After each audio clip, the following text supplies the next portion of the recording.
భారత రాష్ట్ర సమితి చీఫ్ కేసీఆర్ కు కల్వకుంట్ల కవిత రాసిన లేఖతో కాంగ్రెస్ పార్టీ సంబరాలు చేసుకుంటోంది. కవిత కూడా ఇదే చెప్పారు. ఎవరు లీక్ చేశారన్నది పక్కన పెడితే ఆమె రాసిన లేఖలోని అంశాలు కాంగ్రెస్ పార్టీ వాదనతో సరిపోయేలా ఉండటంతో ఆ పార్టీ దీన్ని రాజకీయంగా ఉపయోగించుకుంటోంది. ప్రస్తుతం అత్యంత గడ్డు పరిస్థితుల్లో ప్రజల తిరుగుబాటు మాత్రమే మిగిలి ఉందన్న రీతిలో అసంతృప్తి ఉందన్న ప్రచారంతో కాంగ్రెస్ పార్టీ ఉక్కిరిబిక్కిరవుతోంది. ఇలాంటి సమయంలో కవిత లేఖ వారికి ఓ అయాచిత వరంలా మారింది. ఆ విషయంపైనే అంతా చర్చించుకునేలా చేయటం ద్వారా తమ సమస్యలను మరుగున పెట్టేద్దామని, ప్రజలను మభ్యపెట్టేద్దామని అనుకుంటోంది. అందుకే కాంగ్రెస్ పార్టీకి చెందిన నేతలు భిన్నమైన నెరేటివ్స్ తో తెర ముందుకు వచ్చేస్తున్నారు. కవితను సస్పెండ్ చేస్తారని, సంతోష్ రావును వర్కింగ్ ప్రెసిడెంట్ చేస్తారని, మరొకటని కాంగ్రెస్ పార్టీ నాయకులు జోస్యాలు చెబుతున్నారు. కాంగ్రెస్ పార్టీలో ఇంతకు మించి పంచాయతీలున్నాయి. ఆ పార్టీ మంత్రివర్గ విస్తరణ అంటూ జరిపితే కవిత ఇష్యూ చాలా చిన్నదైపోతుంది. అంత పెద్ద గొడవలు జరుగుతాయి. అయితే కేసీఆర్ ఇంట్లో విభేదాలు అన్న అంశం ఆధారంగా తెలంగాణ ప్రజల్ని ఎక్కువగా మభ్యపెట్టేందుకు కాంగ్రెస్ పార్టీ ప్రయత్నిస్తోంది. కాంగ్రెస్ పార్టీ ఎన్నికల హామీలను అమలు చేయలేకపోతోంది. ఎన్నో పథకాలు పెండింగ్ లో ఉన్నాయి.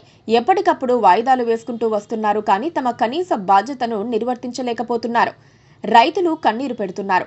ధాన్యం కొనుగోలు చేయటం లేదు. ఇతర సమస్యల గురించి చెప్పాల్సిన పని లేదు. ఓవైపు రేవంత్ రెడ్డి స్వయంగా ఈడీ ఛార్జ్ షీట్లో పేరెక్కించుకున్నారు. టికెట్లు ఆశ చూపి అభ్యర్థులతో యంగ్ ఇండియా సంస్థకు విరాళాలిప్పించారని రేవంత్ రెడ్డి పేరు ఈడీ ఛార్జ్ షీట్లోకి ఎక్కింది.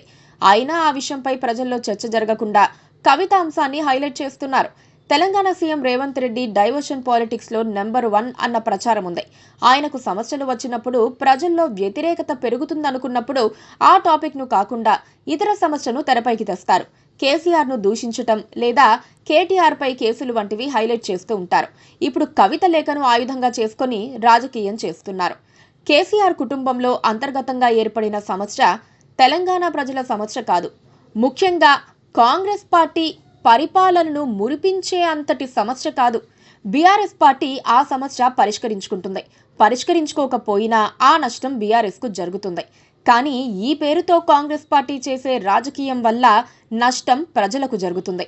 తాము ఇచ్చిన గ్యారంటీలను అమలు చేయకుండా ఉండటానికి బీఆర్ఎస్ లో ఏర్పడిన అంతర్గత సంక్షోభాన్ని వాడుకొని డైవర్షన్ గేమ్ ఆడితే ప్రజలకు నష్టం జరుగుతుంది. కాంగ్రెస్ అదే చేసే ప్రయత్నం చేస్తోంది.